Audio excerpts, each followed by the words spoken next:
Thank you, Mr. Chairman. Mr. Speaker, you know, as I come here today, one of the things that I've been listening to, and my friend from across the aisle from Colorado, we talk about things and substantive issues. And I've been in 3 committee hearings this morning, and a lot of it going across the aisles, working on issues that work. And one of the things that just concerned me as I was listening to this as well is the Republican majority is working toward finding solutions for bad bills. Now, that doesn't mean that everything is delayed or it was just extinguished, but when you find something that is wrong from where I'm at, you fix it. And so one of the things that we're looking at today, and I rise in support of the rule, and will the gentleman yield? I'll yield at the end. All right. And especially the H.R. 2734.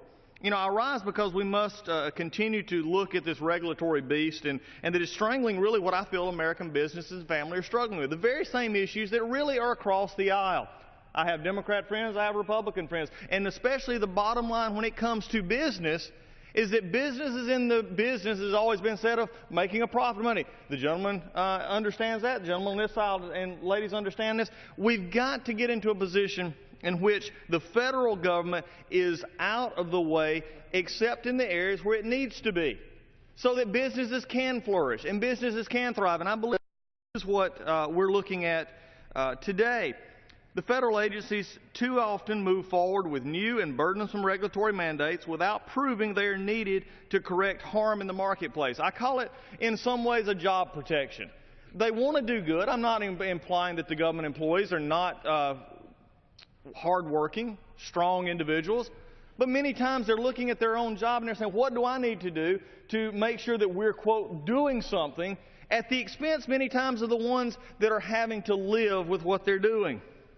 So as I look into this today, I want to thank the gentlewoman from Missouri for putting forward legislation to ensure that families in my district and across the nation are not harmed as they strive to save for their kids' college or invest for the future. Our Republican majority is working on bills like this that remove these kind of issues, and the SEC must explore all other options before moving to a fiduciary standard for brokers and dealers. Anything less is a disservice really to the individuals SEC is supposed to protect. But before I go, one of the things that I have advocated in my short time here is that Congress has to take back its Article I authority. We've got to get into our oversight. And passing bills and leaving it to an executive, nameless, faceless agency is not what we need to be doing. And when need be, Congress needs to be doing things like this when we come in and say, no, let's take a break. Let's slow down. Is this really what the law intended? Is this really what the law meant? Is this what we're supposed to be doing?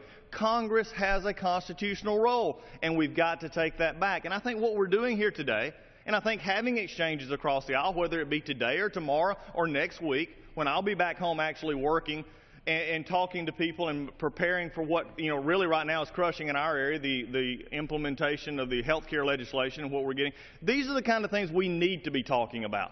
And when we do that, then we have real dialogue. We have real solutions. But Congress has got to take back its Article I authority. We have let it go for years.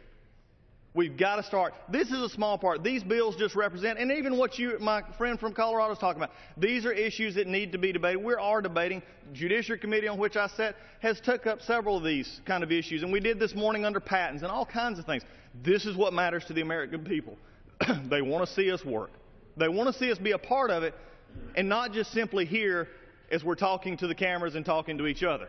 We've really got to be out listening and working our committees and doing things back home so that they understand that as well. So when I look at this as something powerful to move forward on. I look at it as something as a good rule. It's good underlying bills. It's Republican majority working bipartisan in this. Could I extend another minute? Give the gentleman one additional minute for his purpose. I appreciate the chairman.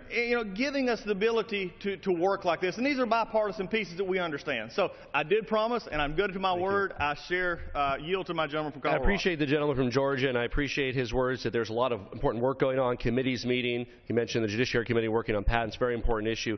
I just wanted to ask the gentleman, with all the important work that is going on, why the House will be adjourning on Wednesday and not meeting next week as well. Well, and I think as we go back here and if we really look at this and and as you took the opportunity to discuss immigration and other things, I have to simply back up my chairman and go back to when the Democrats had the entire floor, they had everything that they wanted. They chose other priorities, strangling typically businesses and other ideas that right now we're having to deal with. And the Republican majority is moving forward on getting the unstrangling back. I just have to go back and say we will work on those things, but in support of our Republican majority, we're working for businesses and families who right now are struggling to put back jobs. But I do appreciate the question, and I yield back. Gentleman,